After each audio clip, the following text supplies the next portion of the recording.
This is a throw, and I think it was double width at one point. I had to chop all of this section off because it had been destroyed. I'm not sure how, but look, there's a little bit of it left. It must be mixed fibre. It got eaten at one side. I've measured the width here, and I'm going to now chop this section into 29 centimetre widths and make a scarf. This scarf has got quite big threads in it.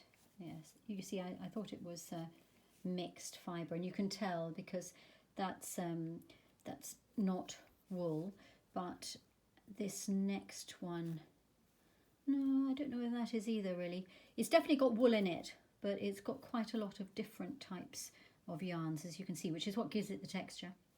However, I'm going to do some experimentation on the bit that I've cut off. And what I had an idea with is that it could be that the edges of the scarf would be nice frayed. And they would be. So with that in mind, I'm going to make that as one of my bases for deciding how I edge and stitch this scarf.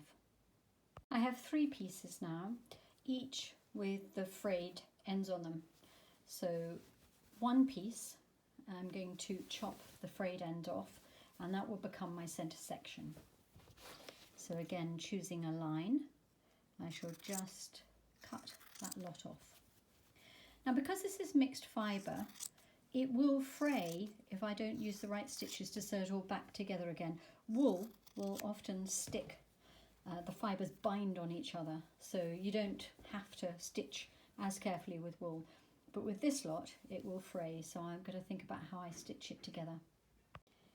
I've taken 2 pieces, my centre piece without any of the frayed edges on it, and this piece with frayed edge on one end. There. I'm overlapping them, having neatened them up by about 1.5 centimetres, I think, and going to pin that into place.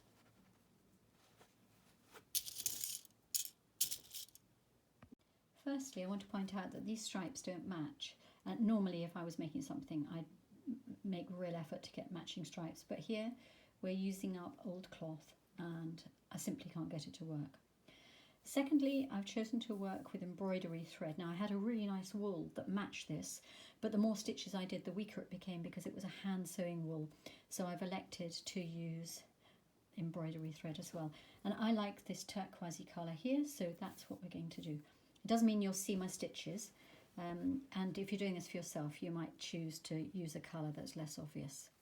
Depends on your level of confidence. So I'm going to start away from the edge, because if you remember, we want to fray the edges. And what we're doing is we're just securing these 2 sections of scarf together.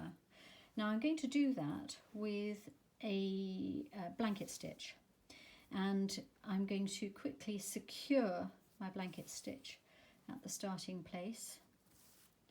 Now what we're doing is we're taking the blanket stitch both sides of the cloth. So I'm going to go through and up the cloth and tighten it. Through both cloths, up to the top of one and tighten it. So I'll carry on doing that one side and then flip it over and do it on the other. Having done one side, I'm now going to do the other.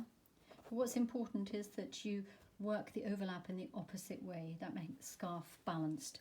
So we've got a left over right on this side, and we're going to right over left on the other, and then follow exactly the same system. This scarf is coming along nicely. It's full length now with the 3 pieces joined together, and each join has blanket stitch on both sides. I've stopped about 1 centimetre from the end so we can fray it, and still a bit of fraying to be done. I do think it could be nice to have a little bit of pattern on the top, so I've got some wool. I'm using it double, and I'm just going to do a plain running stitch through the top fabric only, which means that we can also do it through the under fabric and the pattern will be even. So it's your choice, but that's what I will do on this scarf. Now what we have to do is finish off the fraying, and then the whole project is done. This is the edge where the rug had the warp turned around the weft. Can you see? I've left a little loop there. So when you have that, you have to cut it off so you don't have the loops anymore. Leave a raw edge, and you just take away those threads and pull them out. So you just go over the whole scarf and take out as much of the threads as you want to get the fray you want size wise. Where you've done it, and I've done it along here, and it's a little bit uneven, you see, goes in and out there. If that bothers you, just trim it. And up at the end here, if you've ended up with those tassels at the end that are irregular, take out the bits you don't want.